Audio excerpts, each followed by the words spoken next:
I was not even a member of parliament. So each of this kind of happened one by one. I slid into it sometimes without knowing it. You learnt by watching others. That's something, we say sometimes you go to any foreign environment, you kind of you pick up by. So for me, this wasn't a foreign environment, but it was a different environment. So, you looked at others, more senior people, more experienced people in the cabinet, in the party, in other parties. I mean, I even today, just say, watch me in parliament. I do follow a lot. I look very carefully at what people are doing, both in my own party and other parties. I think there's a lot to learn from everybody. So you get into it step by step. Sometimes you surprise yourself. There is a learning curve. I'd be honest with you out there. There are times when you are a bit hesitant or a bit even nervous. But then, you do it once, you do it twice, you slowly grow over it. So, to stand up there, to reason with people, to make a speech, even sometimes, because in bureaucracy, until really the Prime Minister, that is 2014, Prime Minister Modi's comment, mostly people were used to speaking in English. So there was a language bit, there was a subject bit, there was a environment bit. There's a different culture also. But as your skills as a diplomat, I guess it would have equipped you to win friends over easily, isn't it? I don't think it's so much a question of winning friends. I mean, yes, it does help when you're a diplomat. You in a sense are almost trained, I would say, to get along, to get the most out of situations. Some of it is also different people are made different ways. I mean, you would see I very rarely get into anything personal with people, even when I'm provoked at times. I think people are just made different ways. But I would say this. I mean, it will be 4 years this summer. It's been a very, very interesting 4 years. I'm happy to talk with you later on about it. But when I look at these 4 years, for me, actually, it's been 4 years of very intense learning. Going to a state which I had really very little knowledge of. I'd been Gujarat. A few times Gujarat. Then having a particular area as an MP, you work on a village or in a particular constituency. So all of these were learnings, and I find it very interesting. I find every day is a new day. I'm, as you can see, quite enthusiastic about it. Yeah. When Mr. Modi picked you to be part of his cabinet and such an important portfolio, everybody thought that, you'd be like a technocrat or somebody, like, you bring domain expertise and you'll kind of restrict your karma into that region. But then one saw, you evolved. You became like any BJP karyakarta, like any BJP worker. You're part of the party. You take the party line. You go to all states, not just Gujarat. You're going to Karnataka. You go to Tamil Nadu. I've seen you going everywhere. And speaking about the party, it's become part of your, the political part has also become part of your making now. For me, it's interesting. That's how it seems to you. But look, this government, this cabinet is very much a team cabinet. Okay. So you don't do your own thing out here. You may have a background, you may come from a stream, but this very idea that, you will do your domain, as you say, be a technocrat, I don't think it gels with what is this cabinet. Secondly, when I was selected as a minister, I was not a member of parliament. I was not a member of a political party either. I had the choice of whether I would join a political party or not. There was no compulsion on it. Nobody brought up that subject. It was something which was left to me. I joined because, one, when you are joining a team, you join it wholeheartedly. That is where you give your best performance and where you get the best support. And secondly, I really reflected on what is the meaning of actually joining a political party. It's not a decision I took lightly. And as someone who's studied and analyzed politics all their life, it was something for me of great importance. So I joined because I genuinely believe today that this is a party which captures the sentiments and interests and aspirations of India the best. And I get into other issues because, again, one of the differences, moving from bureaucracy, from a department or a service into politics, you learn so much more when you are a member of the cabinet. Your exposure. Every cabinet meeting, there are, let's say, 10 items.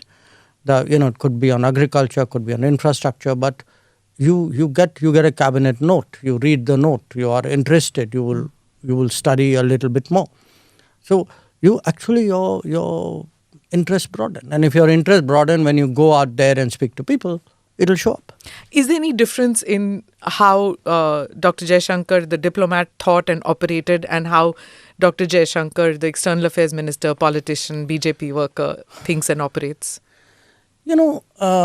See, in a way, it's like different lives, Now, you got to understand the challenge that it was for me personally, because I'm from a bureaucratic family. My father was a bureaucrat. I have an elder brother who was a bureaucrat. My grandfather was a bureaucrat, and we have aunts and not aunts but uncles who were there. So our world, if I can put it to you this way, was very, very bureaucratic. Our goals, our dreams were bureaucratic. What do you mean by that? Meaning, if you had asked me, if you and I had met, which we had, let us say in 2010, and say, okay, Jaishankar, what's your dream? I'd say, I want to become Foreign Secretary. That's the dream of any Foreign Service officer. In our house, it was also particularly, it was something we put. No, you never said that. No, because you never asked me. It was in 1993, I think, that I first met you. Hang on. You never asked me that bluntly, but had you asked me that, look, it's a reasonable dream to have. After all, when you, if you start a business or you do something, you want to be the best in it, right? Yeah. Okay. There's nothing wrong with that. Sure. So, fine. I wanted to be the best Foreign Service officer. And to my mind, the definition of the best that you could do was to end up as a Foreign Secretary. Now, in our household, there was also, I would say, I won't call it pressure, but we were all very, very conscious of the fact that my father, who was a bureaucrat, had become a secretary, but he was removed from his secretaryship. He became, at that time, probably the youngest secretary in the Janta government in 1979. For viewers and listeners who don't know, Dr. Jaishankar's father was Dr. K. Subramaniam, who played a key role in formulating India's strategic doctrine. Sorry for interrupting you. So, in 1980, he was Secretary Defence Production. In 1980, when Indira Gandhi was re-elected, he was the first secretary that she removed. And, he was the most knowledgeable person, everybody would say, on defense. He was also a very upright person. Maybe that caused a problem, I don't know. But the fact was, as a person, he saw his own bureaucratic career in bureaucracy actually kind of stall. And after that, he never became a secretary again. He was superseded during the Rajiv Gandhi period for his somebody junior to him became cabinet secretary. So it was something he felt. We rarely spoke about it, but it was obviously something which must have been inside him. So he was very, very proud when my elder brother became secretary. And in my case, he passed away in 2011. At that time, I had got what you would call grade 1, which is like a secretary rank ambassador. I didn't become secretary. I became after he passed away. But for us, at that time, the goal, you could say, was, okay, we must become secretary. Now, as I said, I had achieved that goal. So in 2018, I was very happy to kind of walk away into the sunset. I ended up finally walking not into the sunset, but into Tata Sons. I was, I think, contributing my fair bit there. I liked them. I think they liked me. Then completely as a bolt out of blue, the political opportunity came. Now, the political opportunity for me was something I needed to think about, because I was simply not prepared for it. So I did reflect on it briefly due to the pressures of time at that time. When you say what is the difference between the foreign secretary or the bureaucrat Jaishankar and the minister, thought process, it's a different world. It's a different responsibility. It's a wider vision. And I put it to people like this. I may have sat 40 years in the Parliament gallery. It's not the same as being on the Parliament floor. I used to sometimes, in fact, Sushma Swaraj was my minister, and as foreign secretary, we used to talk a lot. I mean, we had this practice. We used to have I'd go and see her every day, but of course, day would begin by her actually calling every morning. And I always had the comfort as a secretary. And if I don't want this to sound immodest, I was a confident secretary. I believe I was a good secretary. But I had the confidence that I have a minister and a prime minister above me who at the end of the day shoulder that political responsibility. Now, come May 2019, that political responsibility is mine. It's a completely different feeling. As a minister, you have to look at it not departmentally. There may be something, let us say, which is, I'm giving you an example. Say wheat export to some country. As a secretary, I would say, that country's relationship is very important. But as a minister, I'll have to say, okay, what's my own wheat prices looking like? What are the domestic concerns out there? Who else do we need to talk to? Every issue, every major issue has some political angle, which a minister will tend to see much faster than a bureaucrat, however good that bureaucrat may be. So it's kind of challenging? Yes, absolutely. It is. Okay, so I don't know whether you'll answer this question, but I will ask you that who asked you? Was it the Prime Minister? And two, what was the first time that you met Mr. Modi, and what were your first takeaway of that meeting? Who asked me, meaning who asked me to join the cabinet? The government. Yes, the Prime Minister asked me. Okay. When did I meet Mr. Modi first? I met him in 2011, in November, in Beijing. I never met him before. Oh, he was Chief Minister then? He was Chief Minister then. Okay. He had come on a visit. And that's how our acquaintance started. I assume in the light of later events, I must have made a good impression.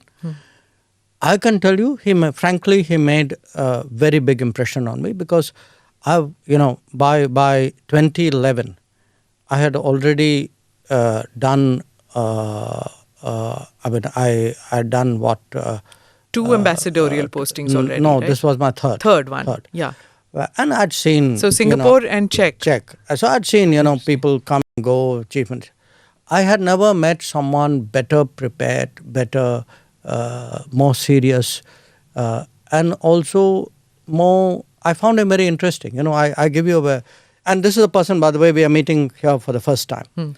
So we go through this business briefing, what he should say, who he's meeting, etc. Then he said that मैं आपसे अलग बात करना चाहता हूँ, कुछ राजनीतिक विषय हैं, उन पे भी मैं briefing लेना चाहता हूँ. It was a bit of a surprise. No chief minister had done that. And of course, he told me, I mentioned it in one piece I've written, saying, look, it's very important for me that I'm abroad. I may be from a different party, but I shouldn't say or do anything which is different, that too in a country like China. So it's very, I want you to brief me on key issues. And we were having our problems at that time. Even at that time, there was a listing problem. There was staple visas problem. They were not dealing with our northern command. There were, all these Arunachal. There was some Gujarati diamond. Yes, there was a bunch of Gujarati Surat diamond traders who had also been detained. He brought that up as well. After I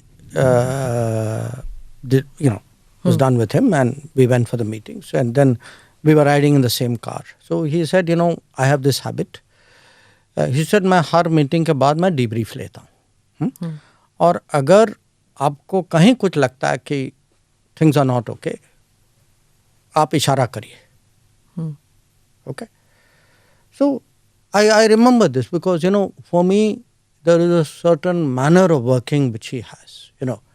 He's all the time like gauging, sensing, very, very sensitive to this, very keen that he should not make a mistake, that he should convey things accurately, that the policy, that the nuances are captured. This was my first experience of him.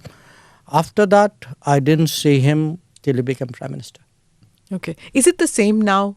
Before he travels, after he travels, when you travel? Is it the same kind of thing? Foreign policy matters, you talk to each other, where he asks questions, you answer, you ask questions, he answers. Is that how it works? No, it is and it isn't. I mean, intrinsically it is the same, but it's now on a totally different scale and league. Sure. So now what happens is usually, we would strategize before, we spend, usually I'd say even not at the beginning of the year, but even in the previous year, we'd start thinking, what should we be doing? Where are we going? Who should we engage? That kind of strategy session. When it comes to something specific, it would be like we would go through the details of where we are going. What are the objectives? Who are we meeting? What are their objectives? So there's a kind of I would say strategizing and a game planning which goes well ahead, and then it's repeatedly visited, reviewed. So sometimes even in the midst of meetings, you would see us, one of us lean across and say something to him, or him doing the same. Or if there's a break in a meeting, we would have a quick confabulation. I mean, you could, since ANI films a lot of this, you would often see, there's a quick huddle where you're quickly saying something, we are updating, or he's sharing. He's, we can't hear though because there's no microphone. Fortunate. Thank God you can't hear because, that would kind of destroy our strategizing. We should get somebody to see the lip syncing and see what's happening there. But he's a very discussive person, if you know what I mean. And he has views, but he's very open to, opinion, agreement, disagreement, improvement, mitigation. It's very sort of, how do I say, interactive. Lots of people say that he's a very ideas kind of a man. In fact, some of the questions were on YouTube with that. And my team has made a video, which I'm going to show it to you. I'm part of the East, I'm part of the South, I'm part of the West, I'm universal. I'm India. Someone to say, I'm doing this because it is for counter-terrorism. You're not fooling anybody by saying these things. Mr. Soros is a old, rich, opinionated person. If I could only stop at old, rich and opinionated, I would put it away. But he is old, rich, opinionated and dangerous. Somewhere Europe has to grow out of the mindset that Europe's problems are the world's problems. But the world's problems are not Europe's problems. Our total purchases for the month would be less than what Europe does in an afternoon. I don't think we're sitting on the fence. Just because I don't agree with you doesn't make me sitting on the fence. It means I'm sitting on my ground. I'm entitled to have my own side. I'm entitled to weigh my own interests, make my own choices. You're asking the wrong minister when you say, how long will we do this? because it is the ministers of Pakistan who will tell you how long Pakistan intends to practice terrorism. If you have snakes in your backyard, you can't expect them to bite only your neighbors. Eventually, they will bite the people who keep them in the backyard. If I were to take Europe collectively, which has been singularly silent on many things which were happening, for example in Asia, you could ask, why would anybody in Asia trust Europe on anything at all? If you are asking me, I would say yes, 2014 was a watershed moment. Yes, things have changed better after 2014. Yes, our foreign policy has become more dynamic, more effective, more prominent after 2014. Mr. Modi was very famous and very demanding. So how do you deal with that? I'm so glad you chose that understated word, demanding.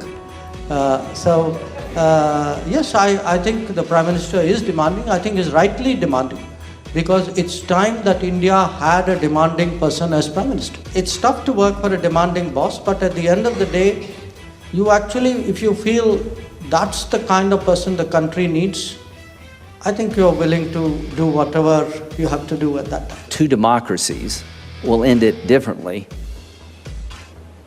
And if you can prove that concept here, then I think it's probably the best way to sell democracy. Don't worry, Senator, one democracy will settle it. And you know which one. Okay. Lindsey Graham. So this, all right. So this is what we, my team got this together. Okay. And the same thing about being a demanding Prime Minister. One is heard about how you have 11 p.m. meetings and 11:30 midnight, post-midnight meetings happen in this cabinet.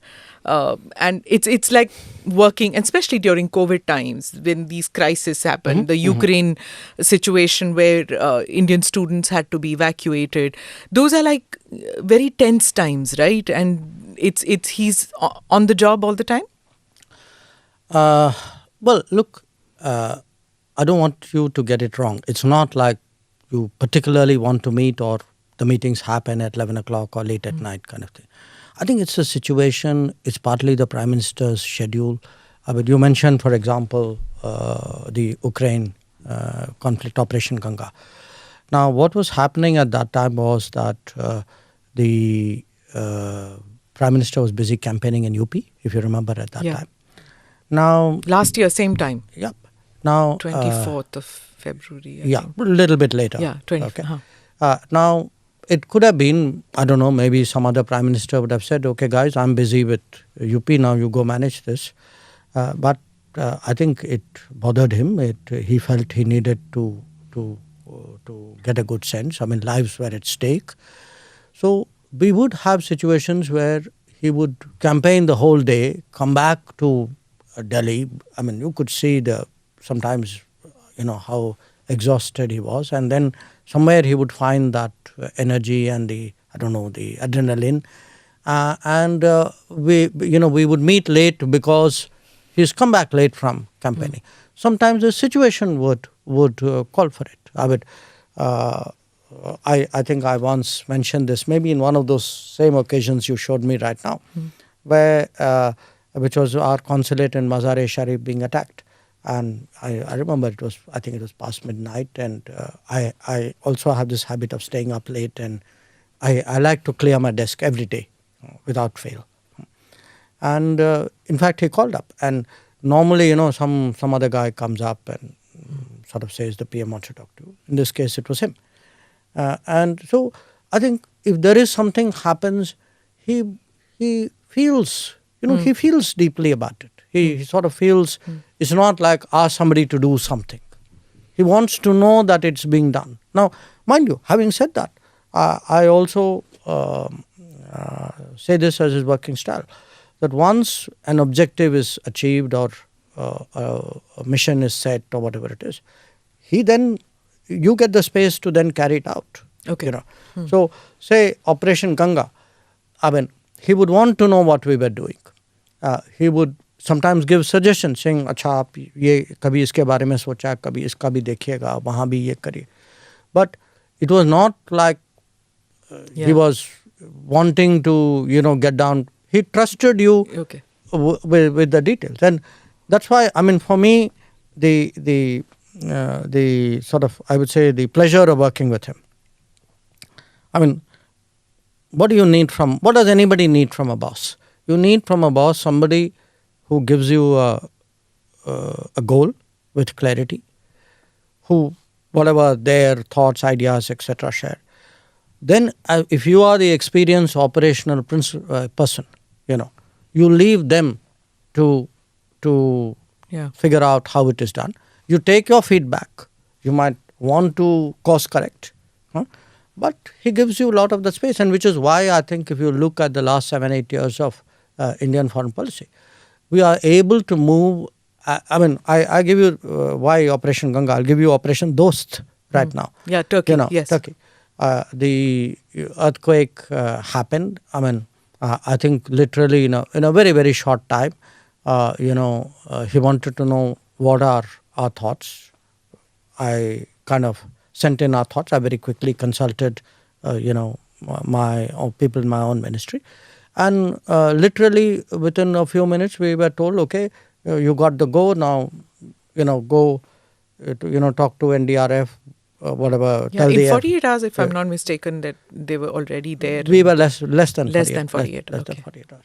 Yeah. You were talking about delegation and about getting things in order quickly. Mm-hmm. We've seen videos of the Cabinet Committee on Security, CCS meetings. It looks like this is the creme de la creme of the cabinet. Everybody getting together, very serious looking, very tough. Mm-hmm. And you all look like, बहुत पहाड़ टूट पड़ा है, कुछ होने वाला है, कुछ बड़ा. What happens in these meetings? We saw that Uri, Balakot, Pulwama, Ganga, Operation Ganga. We saw this during COVID times. How do these meetings take place? What happens? Does everybody input, output? What happens there? No, it would vary.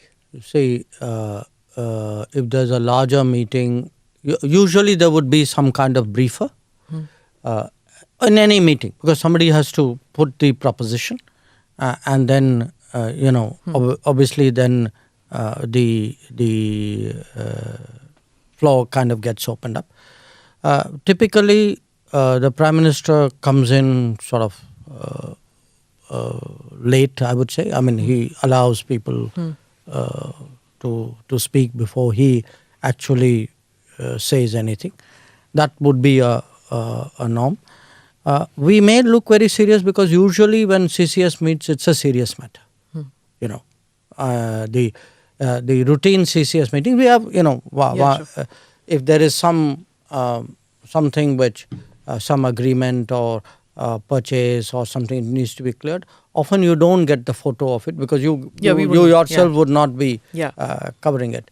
So you would not. Most of the pictures you do have would be of occasions like Uri or post Galwan, where the situation is serious, and I think it's obviously reflected on our. Because there's no briefing after the CCS. We never get to know what happened. Yes, but look, I think governments at the end of the day are supposed to focus on governance. No? So if you have, if there are decisions you made which need to be executed, you're not going to come and tell the press, guys, we just made this decision and that is how it is going to be executed. Okay. So now let me come to, when we were talking about how you do your briefings to the Prime Minister, you do your briefings to the Cabinet. What happens when you're with parliamentary committees? There is the opposition also out there. Parliament? Or in Parliament. But the parliamentary committees, there are opposition members also, right? The Parliamentary Committee on Foreign Affairs. Oh, okay. Consultative committee. Sure. Right? So there are people from the opposition also in that. Sure. So how do you convince them about policy matters? Well, I have only experience of my own committee because both as Foreign Secretary and as EAM I've dealt with them. The way I deal with them is we take a subject, we tell them this is the subject. Normally we take something very topical and then we would have again a presenter. Often it would be the Foreign Secretary, could be some other secretary, normally not. Then I open it and encourage everybody to have their say. And then what would happen is, in some cases, the presenter may respond, but I would as a minister, respond to every one of the comments which are made by every one of the members. Okay. So my intent of doing that is really, one, to underline to them that we take them seriously, two, not them seriously but their concerns seriously, two, it does help in kind of carrying them along and sometimes in convincing them, though politics is politics, so sometimes whether they're convinced or not, they would not admit it. Rahul Gandhi didn't get convinced by you. He said that, I think you were, I don't know the exact words, but I think he said that you did not know much about foreign policy matters. You needed to learn a little more. Well, let me put it to you more accurately. This wasn't at a parliamentary committee. In parliamentary committees, we have interacted, but usually what happens in parliamentary committee, I try to keep to myself, so I will not get into it with you either. This, I think, was something he said at some kind of public meeting somewhere. It was that you don't know much about. I think he, look, I cannot vouch for the exact words either, but I think it was probably in the context of China, if I remember right. Yeah, he's not convinced about China. Yeah, but I mean, he thinks that you are opaque about it. I don't know whether it's opaque or whether, there was a sort of a level of knowledge, understanding. I mean, all I can say in my defense is I have been the longest serving ambassador in China. I have been dealing with a lot of these border issues for a very, very long time. I would say, let me put it to you this way, I'm not suggesting I'm necessarily the most knowledgeable person, but I would have a fairly good self-opinion of my understanding of what is out there. Okay. But, if he has superior knowledge, wisdom, I'm always, as I said, for me, life is a learning process. Superior knowledge, wisdom on China? If he has, I'm always willing to listen. Okay. And learn from Mr. Rahul Gandhi on China? If you think that that's a possibility, I have never closed my mind to anything, however improbable it is. Okay. Yeah. All right. 4 years as Foreign Minister of India and 9th year of the Modi foreign policy. What is the report card like? I think it's a very solid report card. Number one, if you look today at our global standing, which is a very intangible measure of success, but it's a very visible measure of success. You ask yourself, 2023, when a Prime Minister of India, in this case Narendra Modi, convenes a meeting, walks up on a global stage, or a conference, how do people react?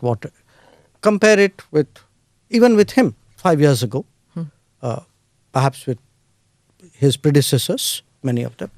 I would say today our global standing is clearly very much higher, is quite good, quite strong. Number two, strategically, I think there is today much greater clarity in our own thinking and in our own operations, and I say that as an implementer of foreign policy, that people know there's a neighborhood first. Neighborhood first means build your connectivity and your contacts, and this is your first priority. Then they know there's an extended neighborhood to the west towards the Gulf, to the east ASEAN, to the South Sagar, Central Asia. There's a set of policies which do that. Then they know there's a policy of engaging the major powers. They know there's a Africa focus. So there is today a lot of strategic clarity about our strategy, and that's necessary if you are serious about operationalizing it. Third, in terms of operationalizing it, we do today projects in almost 80 countries in the world. It's, most Indians don't realize how much we do abroad today. And those are often the test of our credibility. And there's been a huge improvement there, that projects which would often lie for years, unfinished, struggling for something, the efficiency of that has improved. On big global issues today, I think the expectation is that India would have a say, they would have a voice, they would have an opinion, and they would, if necessary, have more than that. And this could be climate change, it could be counterterrorism, it could be black money. I mean, you look at the big, it could be something like maritime security, even today trade, investment, that domain, technology. Then I would also, point to the fact that we have been able to very clearly demonstrate to the world that we are an exceptional international power, meaning we are willing to do things for others, perhaps more than most other countries are at this point of time. One is this sort of first responder record we have built up. Turkey is the latest. That if something happens, if it is reasonable, if it is within the realm of possibility, India is there early. India Operation Maitri also. Maitri, Operation, I can give you so many, yes. a whole list of these. Rahat in Yemen, Sankat Mochan in Sudan. But the COVID vaccine is something that touched everybody. I was coming to that. Yeah. Those are one country or one region or one situation. If you ask me, a single thing we have done in the last 10 years which has shaped global views about us, I think it is vaccine Maitri. Yeah. That it's almost I would say it's almost emotional to hear what people come and tell you about that. And yet there was criticism at that time, if you remember, Dr. Jaishankar, because people said you haven't managed to, or we haven't managed to vaccinate all of our population, and here we were sending vaccines abroad. There was a lot of criticism then. I don't know if there was a lot, because I think people... Domestically at least there was. I think there was loud criticism from the expected quarters. I would not consider it lot of criticism. It's very interesting in this country. You would have people who, when you do things, say, why are you doing it? When you're not doing it, say, why are you not doing it? If there's consistency, the consistency is in opposition to anything you do. Okay. The fact is, I think most people in this country understood that, it's the right thing to do. And let me tell you one thing. When Delta wave came, because it wasn't only the vaccines. Before that there was a hydroxychloroquine, there was a paracetamol, etc. Think how many countries did their bit to help us. And some of them, like say President Biden, the Americans, they said very clearly, saying that, look, India helped us and we are going to help India. So, this very sort of short-sighted view. And sometimes, as I said, the people who claim to be internationalists suddenly become super nationalist. Beware of such people. Because I am going to come to that, whether we are hypersensitive as a country, to criticism, because you saw that little video that I played in which George Soros' statement on democracy, you took on, and you said that, you said he was old, rich, opinionated, and dangerous. I know what I said. Right. Now, there's also the op-eds which come in foreign media, which say that that they blame India for crony capitalism and say Mr. Modi's image has got hurt. The BJP, on the other hand, says that there's a conspiracy against India, rising India, and Mr. Modi's muscular policies, it would be nicer to have a meek and submissive India. Look, Smita, I have dealt with the world for a long time. I have dealt with the media. I even had a media job at one point of time. Okay, I want you to step back. Don't think incident by incident. They say this, something happened. You said this. They said this. The media said. I don't want you to do that, because you're really losing the woods for the trees. I want you to step back and think the last 9-10 years. Okay, what you have from different quarters is, an episode there, a decision here, an adjective added here, a photograph done there. It's like drip, drip, drip, drip, like water on stone. The whole idea is to shape your image, your collective image. Shape it in a way in which you're made to look extremist, you're made to look unreasonable, you are made to look as though, you're not part of this, what is otherwise a great, good, progressive world. Okay. Now, it happens in different ways. Every time we make a major decision, you talk about us being hypersensitive. I would put it to you. Look at the hypersensitivity of the media. Look how people jumped up and down when Article 370 was decided upon. Now, or even this example that millions of people will lose their citizenship.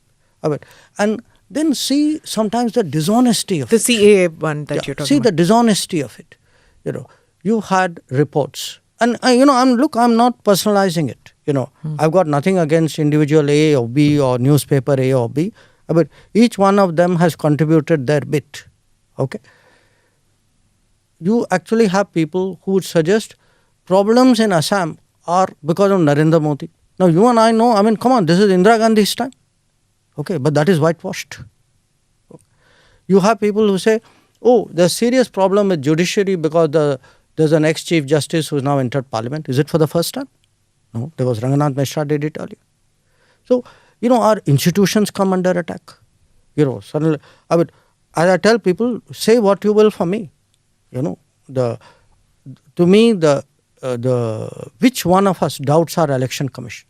Which one of us goes to vote and thinks the result is not what is true and, capturing the integrity of the process? And yet what will happen? That comes under pressure. So there is an attempt, and it's a very, very clever attempt, and it takes different forms. We had a very, very tough time during COVID. So are you saying it's all coordinated? No. I think there is a mindset. I would say there's an ideology. I give you the example of COVID. Okay, I grant you, we went through a horrible time in COVID. Many of us lost people in our families, friends, acquaintances. Look at the coverage of our COVID. Did people not die in other countries? Did we see that coverage out there? Did you see that kind of photograph from other countries? You heard of bodies piled up in parking lots in other countries. Yeah. So I'm putting it to you this way. Look, I do think that one of the challenges today is you have, due to, in my view, and you may or may not agree with it, over 70, 75 years, what has happened is actually democracy has worked in this country. And the proof of democracy working in this country is cities, if you look, where is your leadership coming from? They are no longer the people necessarily from big cities and English-speaking schools. Okay? They are people of a different background. And again, I'm not talking individual here. I'm talking of a generalized phenomenon. You look at the mindset of this society. This society today has become much more assured about what it believes in. There was a time when actually you kind of kept that as though, you're not supposed to talk about your cultural beliefs in front of other people. So you actually have a huge change. Did you experience that when you were in JNU? Not talk about Indian culture. JNU, that was in the 80s, 70s. In the 70s. Look, you're diffident about your own culture. I saw this comment in which you said one of the greatest diplomats that India has was Lord Krishna, and there was Lord Hanuman. You mentioned him also, and it's not something that is spoken about in diplomatic circles, and even in the media, the beat journalists would never think of diplomats, and not even you. And when you think about it, your background, your journalism, your education? Well, yes and no, because, it's a socialist hub. No. I also had a lot of home education. Okay. say JNU was different. I was 18 when I went to JNU. Okay, and JNU was very, very firmly leftist at that time, and I think everything, at 18, what you intuitively believe is either formed by your friends and acquaintances or what is reflective of your home.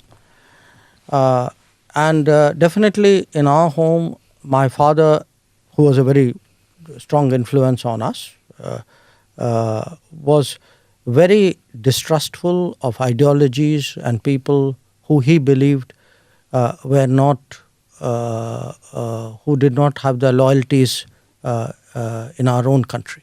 Such as? Well, you look, you're not talking. Remember, he had his own views about what was happening in the 40s and 50s at that time. Who was for the national movement? Where did different people? How did they switch? Remember, at that time, China. There was a big China issue. Revolution. I mean, we are. Okay, you're talking the war and things. No. War or the revolution. Post-war. Okay. Yeah. So he particularly, I think, had he was very, very distrustful of the left. So of the communist left. And I think some of it. So in a sense, we grew up very unspokenly, but very strongly as very patriotic children. You might say. We kind of went to this military institutions. I went to Air Force School, to King George's Bangalore Military School. My siblings went to, some of them went to Naval School, to Sardar Patel Vidyalaya. So I think that was the kind of mindset I took into JNU. So in fact, in JNU, which was a dominantly leftist outlook, where the teachers, the students, the administration, everybody was very leftist. My lot of people, my cohort were the first set of people who actually politically took on the left. Okay. And actually we had a meeting, we had an election even where the then Prakash Karat was the SFI candidate. He won one election, he lost one election. So I Where did you stand in that? Oh, I was very clearly with what was called the free thinkers. Free thinkers. Yeah, free thinkers was a assortment, because other than the left, there was no other political. And there was no tukre in those days. No, all that came very much later. So I would say that sense of nationalism, connection to country, this was kind of instilled in us. On the cultural question, it was very interesting. When I did my book, I have a chapter on the Mahabharata in the book. And one of the Delhi journalists asked me this question, said, I find that a very surprising. I said, yeah, partly because maybe you don't know me that well. But we learned, all of us, I'm talking my siblings as well, we read Mahabharata very early. In fact, very often it was the subject of discussion in our house and we approached, a lot of it was approached as strategy, as, in a sense, what our own epics. And by the way, we were a very, I would say, cosmopolitan household. It wasn't, the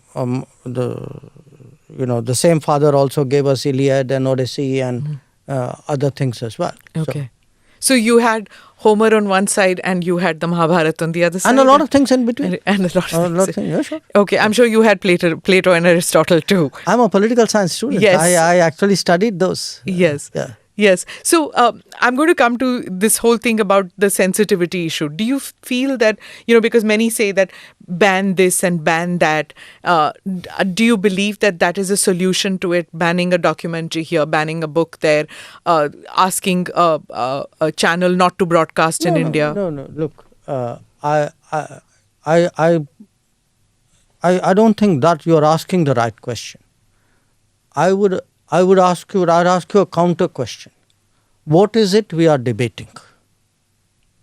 We are not debating just a documentary or a speech that somebody gave in a European city or a New York. a newspaper edit somewhere.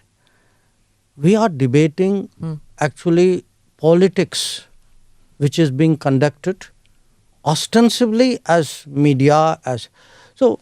There is a phrase, war by other means. There is also, think of it, this is politics by another means. I mean, you'll do a hatchet job.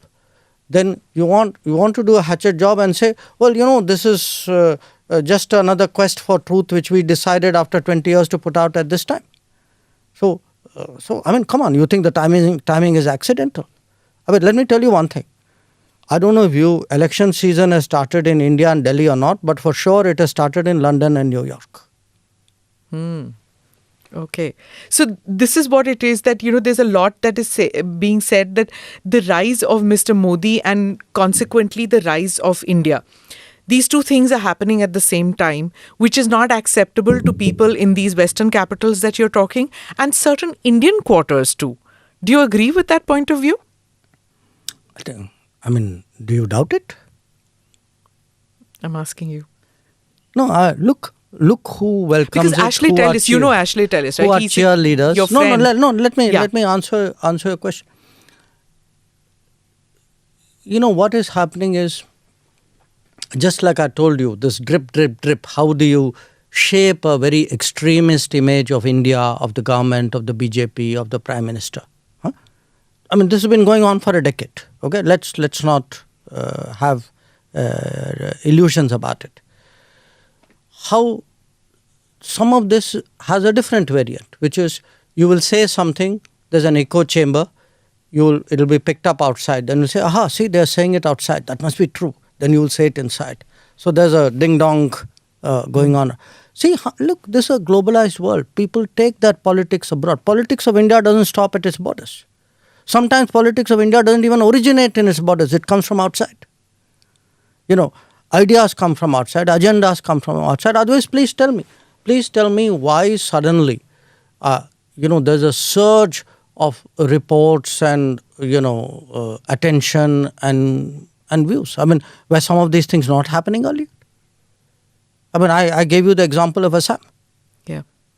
I mean, people speak about, okay, you had to make a documentary. Many things happened in Delhi in 1984. Why didn't we see a documentary on that? If that was your concern, that you felt suddenly one day, okay, I'm very humanistic and I must get justice for people who have been done wrong. So look, don't kid yourself. This is politics at play. This is politics at play by people who do not have the courage to come into the political field. They want to have the Teflon cover saying that, I'm an NGO, I'm a media organization, etc. But they are playing politics. I know that. How does BJP react to this? Is it, or your government for that matter, is it is it a reactionary measure that you have to take? How do you counter this? I think we will put our point of view across, and as should be rightfully done in a democracy, eventually the public will give its verdict. Which is electorate. That's what. It's only by the ballot that these things. If he gets re-elected, that means that they have been proven wrong. Is that it? Is that what you're saying? Look, I would say yes, among other things, because in a democracy, don't you trust the ballot box and the people's verdict to be the final opinion? I do. I know there are some people who believe that their view supersedes elections. So, in fact, by the way, even that, look at this term. I like you win election, great democracy. I don't like you win election, what are you? Electoral autocracy. Yeah, I heard that term. What a great term, right? That's reserved for people you don't like who win elections. So, this is politics, my dear. So, if there's so much money going to be pumped in, how does India react? How does India even deal with it when you don't know that there's one enemy or this is amorphous entity? No, look, I would say I think there should be and there is a battle for narratives which goes on. There will be narratives designed to damage us. We have to put out narratives designed to expose people or designed to put our viewpoint across. I think we will. My own sense is that most people will through their, this is a pretty informed age, that era when people had only one or two sources and they controlled thinking. I think that's gone by a long time ago. Let me come to the foreign policy issues, which I said we'll do in the second half of it. Increasingly domestic issues and the foreign policy have become interlinked. Foreign policy matters used to be something which domain-specific people handled it, and foreign beat journalists demystified it for you. But it's no longer the case. And one saw it happening, during COVID, when everybody wanted to know, why are we giving it to this country? Why not to that country? How much are we giving? Do we have enough? Then there was the CAA, there was the farmers' protest, there was Nupur. There was so much that was happening. How do you deal with this? It's like literally, that game that children play where you go on beating things. It was like that in that 2-year period. Was really tough. No. I was smiling at the imagery you invoked. Now, look, in a globalized era, what happens is that everything from the world comes to India. Everything from India goes out. In many ways, it's a good thing. It has its own challenges. It has its own vulnerabilities. So how does it impact us? That's really your question. Yeah. What it does is, I have to often, as part of my narrative setting, explain things to foreign audiences. So I give you an example. Take this whole scaremongering that millions of people are going to lose citizenship. Now, you tell people saying that, look, this was said. Now, 1 year has passed, 2 years has passed, 3 years. Where are these people? After all, we are supposed to have a cataclysm in 2020. So, and when you, even citizenship, when you start reasoning with people, ask them saying, okay, tell me, do you not have a criteria of citizenship? Do you not use language? Or some people use religion. People use language, they use religion, they use education. Some of them even use income. Some use ethnicity. So when you tell people saying, look, reflect on your citizenship practice. I mean, what do you do? So often what happens is, and see, that's where the battle of narratives is very powerful. Read the bulk of international papers, especially the Anglosphere papers, but all of them. How many of them tell you 370 was a temporary provision? I challenge you to show me one. Yeah. They don't. It's written there in bold letters, in capital letters in the Constitution. But then that's because India itself didn't put across that point of view, No, right? no, It's hello, like the plebiscite. No, it is true. Sorry. Listen, I can put across something. If you have shut your ears to it, no amount of hammering away at it. It's not. See, when Kashmir was being discussed, Pakistan used to keep saying plebiscite, plebiscite, plebiscite. Till the 90s, that word plebiscite kept hammering. It was, that it is a disputed issue. Till India's narrative started being heard. Unless you are loud and you impose your narrative, you don't get heard in the world. No, I completely agree with you, Smita. So I try not to be loud. I try to get my narrative across in an elegant and effective way, maybe at times sharper than people may want. But I accept your point that we need to get our narrative across, and that is exactly what we are trying to do in foreign policy. But I also put it to you sometimes that I feel that I'm talking to an audience which is deliberately deaf, that they do not want to hear sometimes, they do not want to absorb sometimes. That and there is a very strong bias. I mean, let's be frank about it. Newspapers, there are newspapers, I don't want to go into names, who will publish something absolutely ridiculous on one side, and you say, okay, I want to counter it. They say, no, hang on a moment, I'm busy doing a fact check on what you are saying. So we saw this bias very, very clearly over the last 4 years. I think in fact, I expect it to, if anything, grow as the election comes closer. Because I don't think, this is without a political direction and purpose. So domestic politics playing a part. Domestic politics, it could be domestic politics, it could be COVID, it could be, It could be different. Big business playing its part also. It could be. Look, I'm not a conspiracy theorist. Okay, what I'm explaining to you is actually politics at work. Okay. It doesn't have to be conspiracy at work. Okay. Why is it difficult to understand that there are ideologies and political forces outside India very similar to those in India, and the two are working hand in glove? I mean, I'm putting a perfectly common sense proposition before you. And part of the problem is when political forces in India are not doing so well electorally, they tend to kind of summon up this support system, if you would, or the echo chamber, or call it what you would. They are the Congress party is saying that the Indian government the Modi government is defensive, reactive when it comes to China. That neither Mr. Modi nor you even mention China. You just say Eastern neighbor. Hello, please. Then they must have some problem understanding words beginning with a C. Please look at everything I've said. That's not true. And what about this thing that they say that almost 1,000 square kilometers has gone and the foreign minister is not facing facts, not telling us the truth in Parliament? No. Look, I think they are deliberately misrepresenting the situation. I give you two very specific examples of that. You remember that ho halla which happened on a bridge? They were building a bridge in Pangong Tso. Yeah. When did that area actually come under Chinese control? Yeah, I've seen that. You said that it is long back. I'll tell you when it came. The Chinese first came there in 1958 and Chinese captured it in October 1962. Now you're going to blame Modi government in 2023 for constructing a bridge with the Chinese captured in 1962?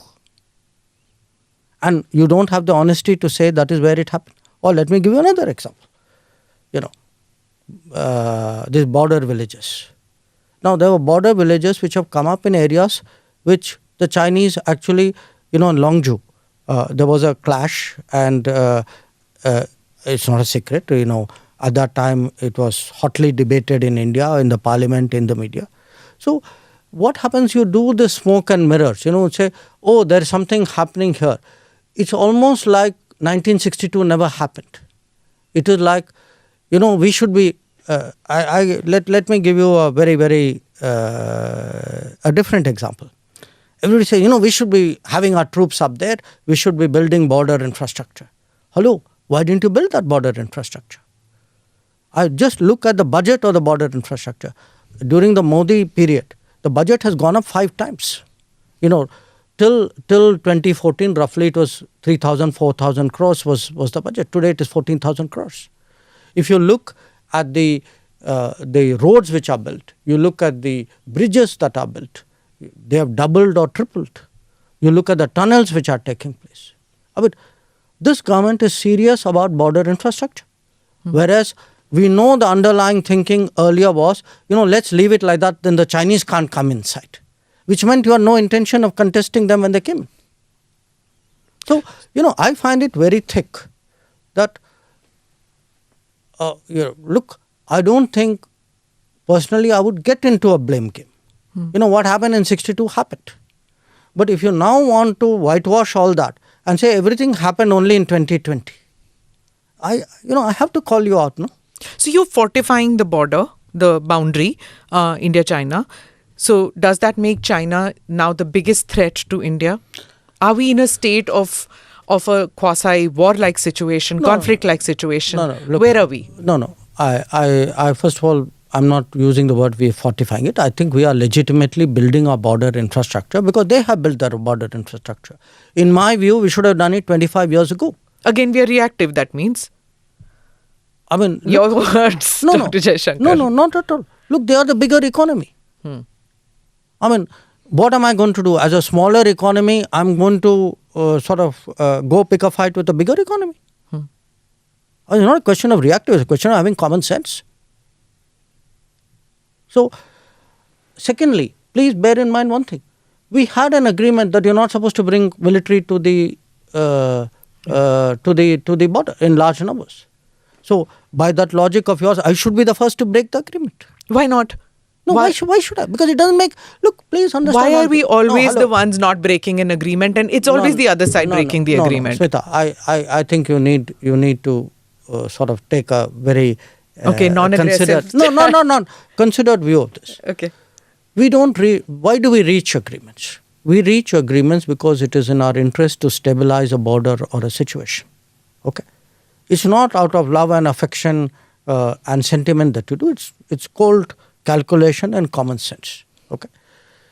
Our agreements with China were reached in 1993-96. I'm not even getting into which government, etc. I think I try to avoid this whole debate. Okay? I don't like in foreign policy.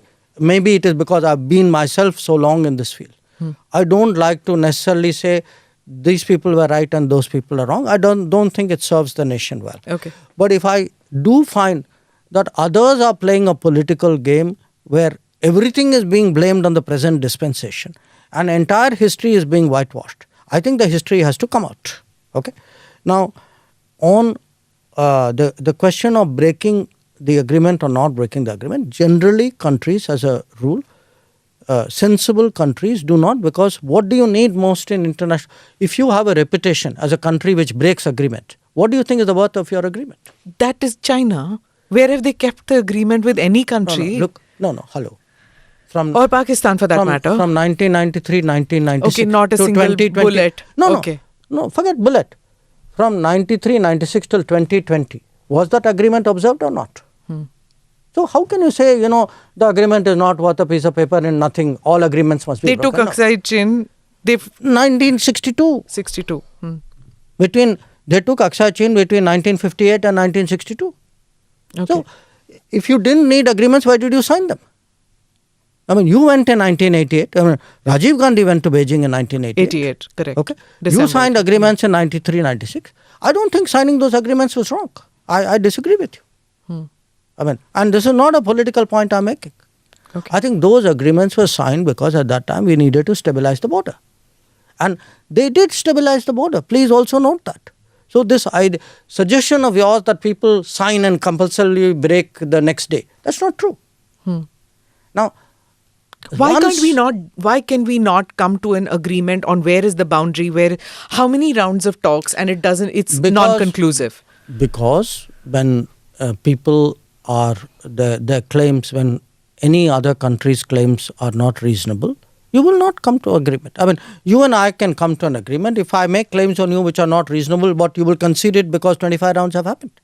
You have to look at, what is being discussed as well, no? Right. So, okay. So look, if I were to sum up the China thing, I mean, please do not, buy this whole, I would say, again, I use this word, this narrative that somewhere government is on the defensive, somewhere we are being accommodative. I mean, I ask people, if we were being accommodative, who sent the Indian army to the LAC? Rahul Gandhi didn't send them. Narendra Modi sent them. Okay? We have today the largest peacetime deployment in our history on the China border. Okay? And we are keeping troops there at a huge cost with great effort. We have increased our infrastructure spending on the border 5 times in this government. So now tell me, who's the defensive, accommodative person? In fact, the question you should ask is, who's actually telling the truth, who's depicting things accurately, who's playing footsie with history? I think those are the questions which should be asked. Okay, let me go to Pakistan. And there's a number of people who are now expressing serious concern that here is a nuclear nation which is on the verge of an economic collapse. If that happens, it's in our neighborhood. Are we ready? The influx of people who might come into our country, how do we deal with this situation where this country could collapse? No, I think, Pakistan's future is largely determined by Pakistan's actions and by Pakistan's choices. I mean, nobody reaches a difficult situation sort of suddenly and without cause. So it is for them to find a way out. Our relationship today is not one, where we can be relevant directly to that process. If I were to, for example, compare it to Sri Lanka, I would say it's a very different relationship. With Sri Lanka, still there is a lot of goodwill in this country. There's naturally a neighbor's concerns and worry, but there's also a feeling, look, we have to help them to get through this. Tomorrow, if something happens to some other neighbor, that would be the case as well. But what the sentiment in this country is about Pakistan. Yeah. You were talking about these concentric circles when you said the neighborhood, and then there's the second. One of the most dramatic achievements of your foreign policy has been India's newfound status and reach out to the UAE, to the Islamic world, to the Kingdom of Saudi Arabia. That's been quite an achievement. When was that decision taken to reach out? Because otherwise, all that one heard was that OIC has something to say on Kashmir. That was the maximum that one heard, even though there was this large Indian people of Indian origin living in the Middle East. I would say I started hearing it first soon after I became Foreign Secretary, so it would have been early 2015. It is possible that the Prime Minister may have had some thoughts and discussed it with other people before I came back to Delhi. I can't vouch for it. I'm glad you brought that up, because if you were to ask me in 10 years, give me 2-3 examples of some big changes which have happened in our policy, I would certainly put our change relationship with the Gulf very, very high up there on the list. Why didn't it happen earlier? My own sense, if we want a very, very honest answer, is I don't think people were strategic earlier. I think, when you have a vote bank mentality, you're not serious about foreign policy and I would say operationalizing it. For you, it's like a slogan that they are with us, or so we kind of treated it as that's a place. There's we get our petrol energy from there. There's a big community out there, and the rest of it was like a distant, a goodwill which you needed for your political vote bank calculations. I think when you got a different government which said we actually want something deeper, more strategic, with full elements, a full spectrum relationship. We have the ability today to deliver on a lot of issues of your concern as well. We are serious, part of it, one of the reasons why the Gulf looks at us. The Gulf sees today's India as much more credible than the India of 10 years ago. And, as they say... That's in spite of India having a right-wing government now. I would say, that's why you need to think of this kind of labels. You ask people in the Gulf, do you prefer Prime Minister Narendra Modi or any of his predecessors? I'm willing to take a bet with you. Every one of the Gulf countries would say, I prefer the Prime Minister Modi. Why?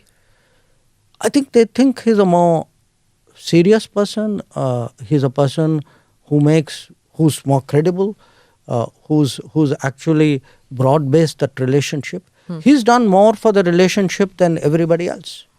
And I must once, I tell you very honestly, I was once at a conference in the Gulf, and I had some friends from across the Parliamentary L with me. And this issue came up.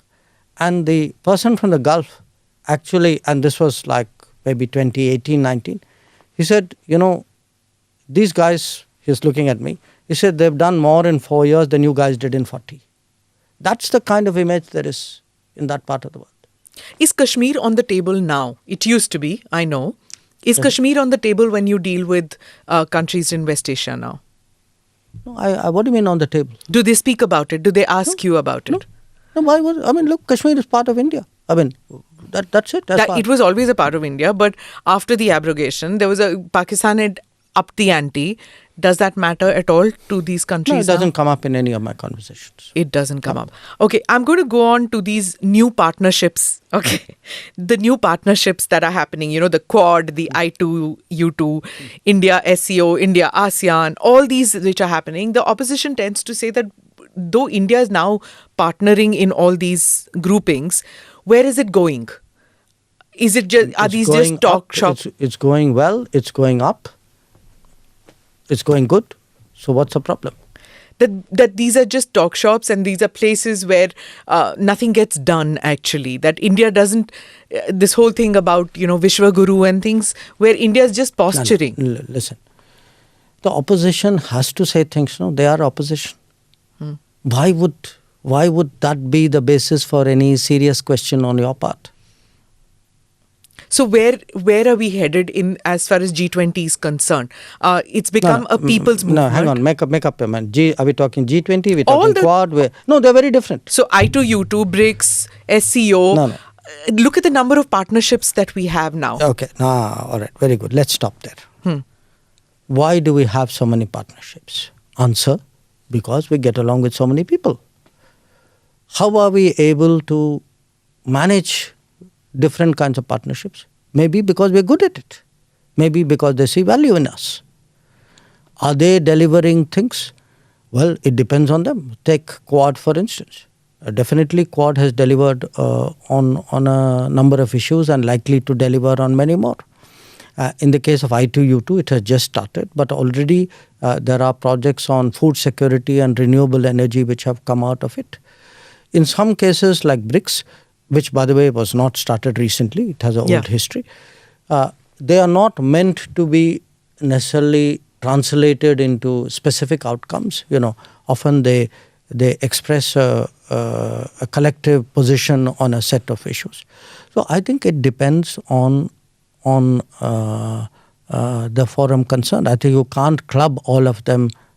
It's not a one size fits all.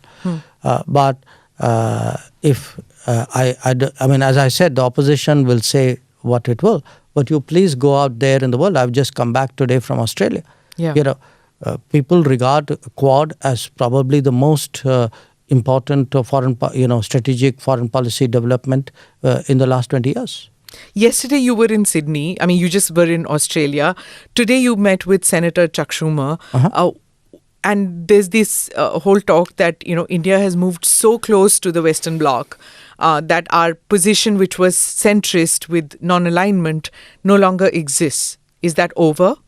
Well, people who say that must have been on a holiday through January when we had 120 countries, mainly from the global south, engaging us in what I think was probably the largest such exercise going on in the world. And yes, we have very good relations with the US, generally with the West. I don't think there's any reason for us to be defensive about it. I think it's in national interest. In fact, if you look at the big changes in the world, this is something which has been very much in the making, especially in the last decade. But in all of this, please see how strongly our relationship with Russia has held steady. So, surely you do not suggest that our relationship with Russia is any the less over these years. So, Prime Minister Modi told Putin that, this is not an era of war. War is not going to be the solution, to problems. Do you feel that the world is seeing it like that about the Ukraine crisis? I think the world is still very divided. The sentiment that Prime Minister voiced is a widely shared sentiment. It's also a sentiment which is particularly strong in the countries of the South. You asked me what is the voice of Global South, what was that about? Look, today you have a huge number of countries in Africa and Asia and Central America, Latin America, Caribbean, Pacific, who feel that our issues are being put on the side and the entire oxygen is being sucked up by the Ukraine conflict. So nobody is really worrying about whether I get food and what cost I get food, what's happening to fuel, fertilizers, debt, And today, remember, even middle income countries are going into debt. Okay, so what we want to do, and I think that was very much on Prime Minister's mind. He wants somewhere to create a momentum for peace, if you would. And I think that was his first public expression. Remember, he'd been talking to Presidents Putin and Zelensky on the phone as well. And that was his first public expression. In practical ways, we've been helping out. When this Black Sea grain deal was done, we did a little bit there to help. When I was in New York, the Ukrainian Prime Minister actually had some concerns about the safety of the nuclear power plant. So I spoke to our PM and then got his approval to, to both engage the Russians and pass on some messages there, and the IAEA as well. We are working with the UN Secretary General on some issues, particularly fertilizer, because a lot of the countries of the global south, the developing countries, they are facing serious fertilizer securities because Russia is one of the biggest exporter of fertilizers. So I don't, I think it would not be fair today to reduce a very complex issue, the Ukraine conflict, to a binary of are you on this side or that side, are you for peace or for war. I think it's much more intricate than that. And we are involved in some of the intricacies, but we have to, wait and see where this goes. What both Ukraine and Russia know is that if we can be of any use, we will be willing, our sort of capabilities and sort of goodwill is there for that. We'll have to wait and see where this goes. So has the war impacted on the relationship between India and Russia and between Mr. Modi and Mr. Putin? No. Look, our relationship with Russia, I think, has been extraordinarily steady. It has been steady through all the turbulence in global politics. So, as I said again, the opposition, perhaps it's their job to criticize. It would be nice if they do it with a little bit more information and accuracy. But I do think, some of what they say needs to be put through some kind of lens, some kind of filter of you're putting it through a sieve right now. Reality, and not very much is coming out of that sieve. All right. So, look, I think today we are in a good position. I mean, you asked me what is your 9-year report card. My relationship with the major powers is very good. I grant you that China is an exception. And it is an exception. And please notice, I said China, China. Okay, you mention it. Yes. So I grant you that China is an exception. It is an exception because China has violated agreements that we have and is today has a posture on our border for which I had to have a counter posture. But overall, my relationship with the major powers, if you can call them, are very good. I think our relationship with Europe is probably the best ever that we've had. Our relationship in the Quad has really been a very, very effective mechanism. Even Australia, Dr. Jaishankar, there have been attacks on gurdwaras and temples in Australia, Canada, UK. On temples. On temples. And in Gurdwara in Canada, there is temple in Canada. Okay. Yes. So, how are we going to react to this? Or no, we have taken this up, and we have cautioned these governments that these are very radical extremist forces at work, and that they need to respond to it appropriately. Okay. As I wind up, I'm going to ask you a couple of questions, come back to you. You were in Fiji and at this Hindi conference, and you were speaking in Hindi. Vishwa Hindi Sammelan. And so how many languages do you speak? You're a polyglot. I've heard you speak Russian. No. This is all Tamil, I'm Hindi, very English. very modest and realistic in making claims. I obviously I speak English. I speak Hindi.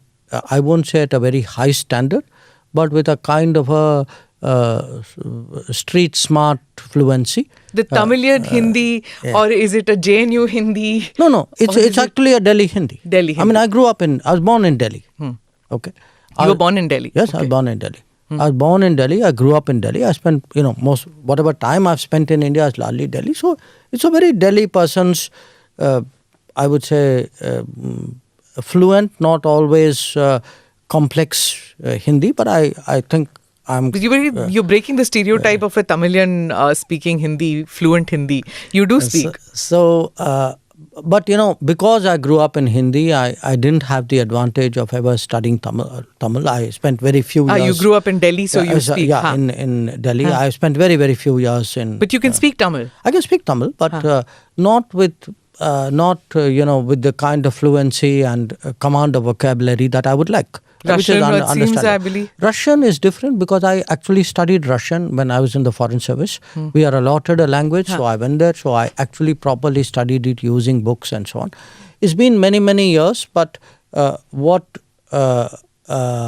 have a certain vocabulary and a very, very, there's that residual memory. So once you go in there, it takes just a few days, but the vocabulary of foreign policy, if I were to watch, let us say, news, I'd be able to get a lot of that.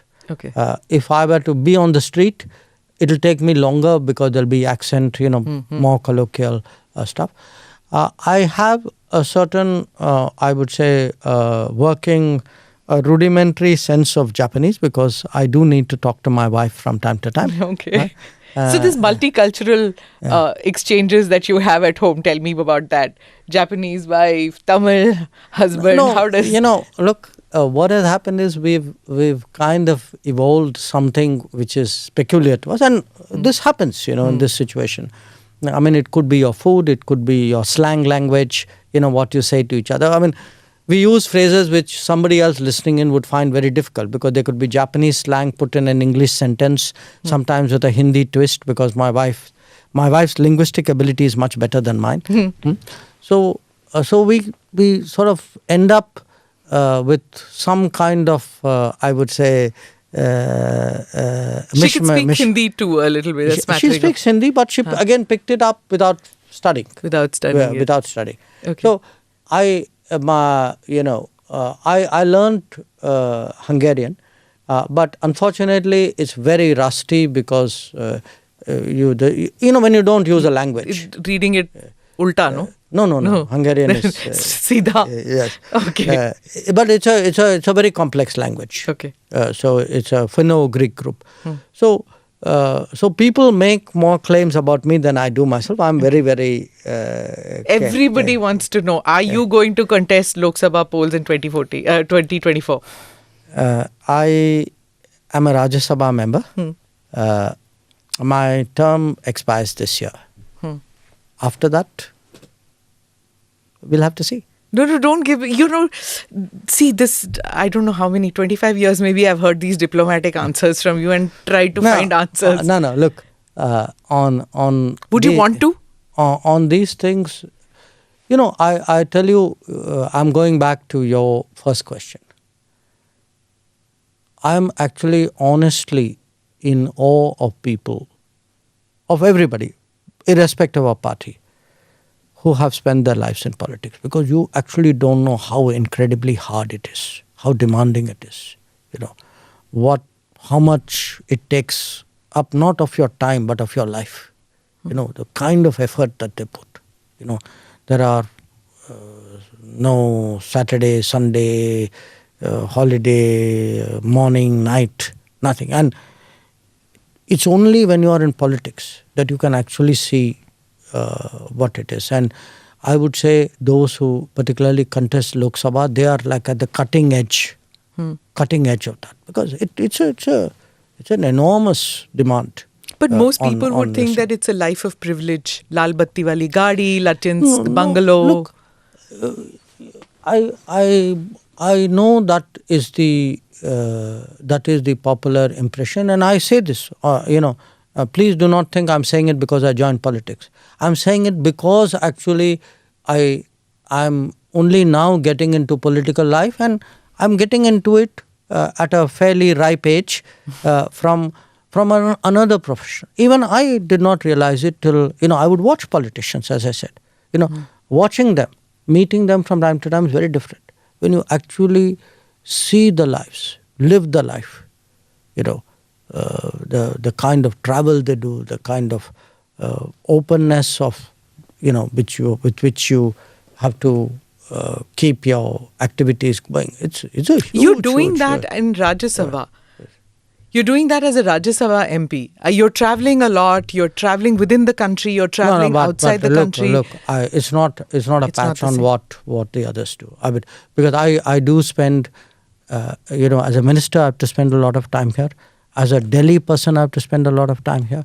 The Rajya Sabha demands are far less than the Lok Sabha demands. So I look at my colleagues, and again, this is a non-political, it's a non-partisan point. It's a political point. I actually marvel at really, how much of an effort people in politics have to make. It's a very tough life.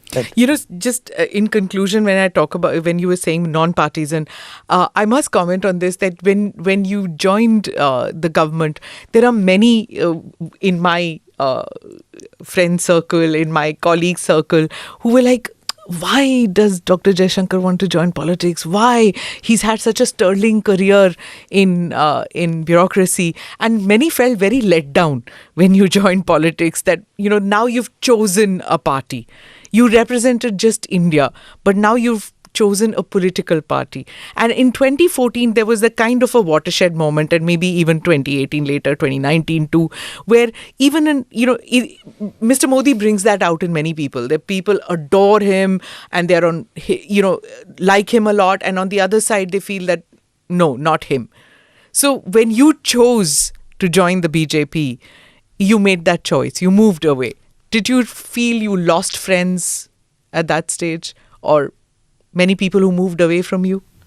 No, look, as I said, I gave it a lot of thought. Remember, I became minister at the end of May. I think I joined the party, I can't remember the exact date, but I must have thought about it roughly for about a month, thought about it means not like every day thinking about it, but I gave the matter thought. I joined because my sense is that they are the right party at the right time for India's rise and progress. Because at the end of the day, when you ask, so what are you in it for? After all, which one of us would not like to say, I also made some difference somewhere? The country went up, and somewhere you can debate how much. Played a role. You played a role. So, I had no active desire to join politics at all. To me, as I said, it came as a complete surprise that the Prime Minister could even consider me for such a job. And I became a minister before I kind of entered a political party. So I would be somewhat different from many other people, who may have also been in bureaucracy before they went down that route. I do feel sometimes that, the argumentation, the debate, sometimes the relationships, the civility, especially in Delhi, is more polarized than it should be for the people concerned or for the good of the country. But sometimes that is the way it is. You're a pakka Delhi boy. You've also lived in Washington DC. I think it was Reagan, right, who said that if you want a friend in this. Truman Who said it. He said, get a dog. Yes. Go get a dog. Do you feel that about Delhi too? No. Look, I still I do not get the time to socialize anymore. I snatch, hello there and a cup of coffee here sort of thing. But I wouldn't say that, maybe some of this are arguments with people I've known for a long time. So I know what you are saying. I know there are many people who you and I have both known for a long time. Yeah, decades. Decades. Who have political preferences which are very different from mine. But, my understanding of what our life in a democratic society is supposed to be is that, you each have your viewpoint. I don't necessarily build my friendships on party positions. Do the others do the same? Others meaning? The others, those same people who are unable to keep up with those friendships because of your political decision? I honestly don't know the answer. I think that's something you have to ask them. I do accept that, in the last few years there would be people whose political feelings are so strong that it may be coloring the vision of me. But I would say at least my closest friends, many of whom, by the way, are not BJP supporters or Modi supporters. My really closest friends, I have not seen that happening. What is your day of, last question. When you want to chill, when you want to relax, what do you do? Read a book, music, go for a meal? No. What do you do? Look, I read a lot even otherwise. I don't need, because I'm on a plane. If you're on planes... and you fly commercial. You don't even take a special aircraft. Yeah, I fly commercial as far as I can. Yeah. And you're the old-fashioned. You carry books. Yes, I carry books. You're not a Kindle person as yet, or you're not all that. You still carry those old-fashioned. Yes, because books at least I'm old-fashioned. I do watch movies. I usually download it on my I've never seen you watching a movie in a flight or chilling with a movie. I've always seen you with books. Maybe we should fly more together. All right. On that note, thank you so much for this conversation. Thank you. It was a pleasure. Thanks.